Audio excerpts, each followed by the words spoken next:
O Igor Davi, boa noite, Nicola, like deixado. O Marinax, a ideia ainda é negociar com o Vasco ou não? Igor, já era. Vasco já era. A verdade é que a negociação com o São Paulo está caminhando para a conclusão. Na semana passada, as partes assinaram um memorando de entendimento, que é um documento que dá fórum definitivo do interesse das partes em fechar acordo. O Payet vai sair mesmo? A pergunta é do Ale. Vai sim, Ale. E a justificativa é absolutamente técnica / financeira. O cara ganha R$1,5 milhão por mês, assim como o Felipe Coutinho. E a avaliação é de que o Payet não tem conseguido entregar. No começo do ano, até surgiu a informação de que o Vasco ofereceu uma renovação de contrato ao Payet. Não ofereceu. O Vasco cogitou sugerir ao Payet uma redução do salário para que ele ficasse até dezembro. Então, em vez de ganhar R$1,5 por mês, ele passaria a ganhar 750 mil e ficaria até dezembro. E aí, em meio a essas discussões internas, antes de fazer essa sugestão ao Payet, alguém do Vasco levantou a mão e falou, mas pessoal, se ele aceitar, vale a pena para nós, se caras ficar com o Payet até dezembro? Ele está rendendo de forma efetiva? E aí o pessoal, não tá, né, não tá legal, né, enfim. E tá definido que ele fica até a metade da temporada, quando acaba o contrato. Jogador que disputou 27 minutos contra o Vasco, 20 minutos contra o Nova Iguaçu, outros 12 na partida contra o Flamengo, 27 contra o Flamengo, 20 contra o Nova Iguaçu, 12 contra o Flamengo, 10 minutos contra o Botafogo e 13 minutos contra o União Rondonópolis. Seguindo aqui com perguntas, dúvidas, sugestões, o DG Souza, tem alguma atualização de Capasso? Há alguma chance de continuar no Vasco mesmo sem espaço?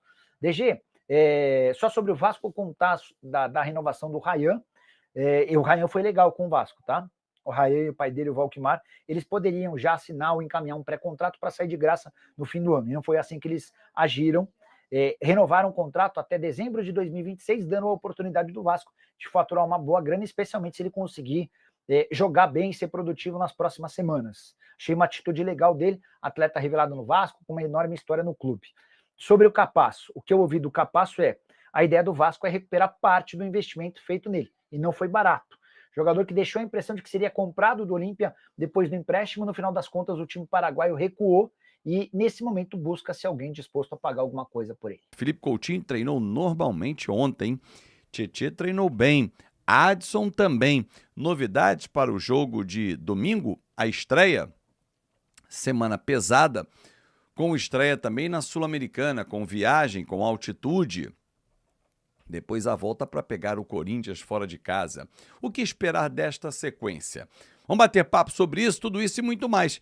Já começo, inclusive, destacando, ontem assisti a entrevista, a primeira parte, no novo canal do Joel Silva, sucesso ao Joel, no novo caminho aqui no YouTube, o Colina em Foco, e ele entrevistou o presidente Pedrinho e diversos assuntos foram abordados, dentre eles, porquê da venda do mando de campo, corroborando com a informação que nós trouxemos aqui, a questão técnica não foi deixada de lado, mas a financeira falou muito mais alta, né? Mas só que uma venda melhor feita, e aí ele explicou exatamente que ele não pode ir contra a governança, contra os seus executivos da empresa, considerou, e aí é uma avaliação dele, a minha é diferente, a sua eu não sei, ele considera que o Vasco tem o 8º melhor elenco, está entre os 8 melhores elencos do Brasil, não acho.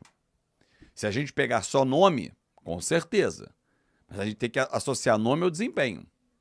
Os nossos nomes não desempenham para colocar o Vasco entre os 8. Senão, nós estaríamos falando o seguinte, nós vamos estrear contra o Santos, vamos atropelar em casa, com ou sem Neymar, tendência sem Neymar, e depois vamos fazer uma sequência boa, vamos avançar em primeiro no grupo da Sul-Americana, vamos brigar por Libertadores.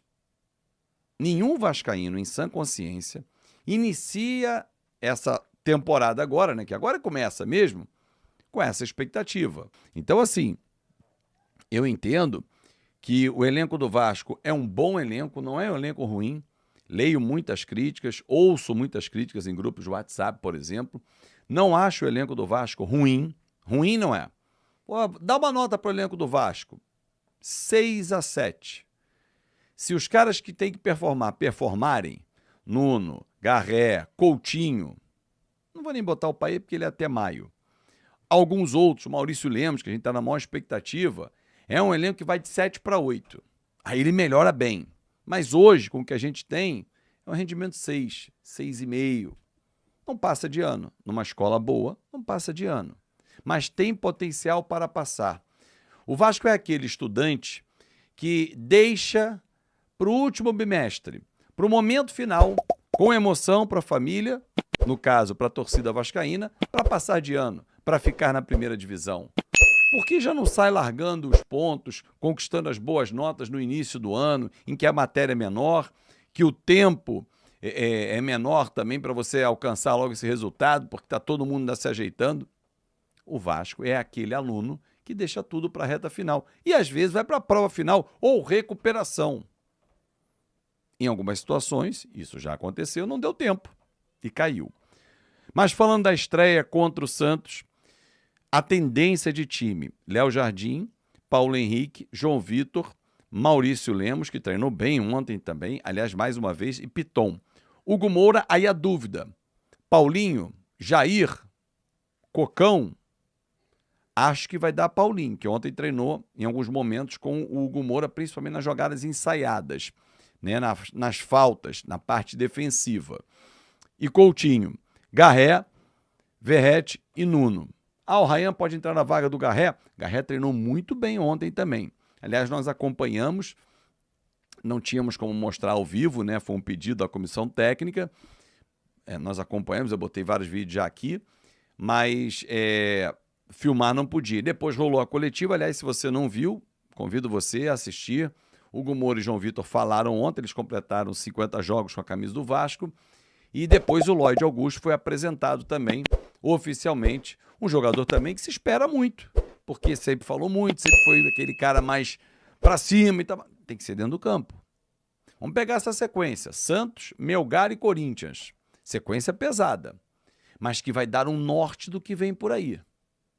Estrear com o pé direito, com uma boa atuação, dentro de casa, diante do torcedor. Fundamental, aquele arranque, né? Arrancar bem no Campeonato Brasileiro, com autoridade. Pegar o Melgar, que faz uma grande campanha no Campeonato Peruano, é fora de casa, tem altitude, 2.350 metros. Se trouxer um empate, não é ruim, é fora de casa.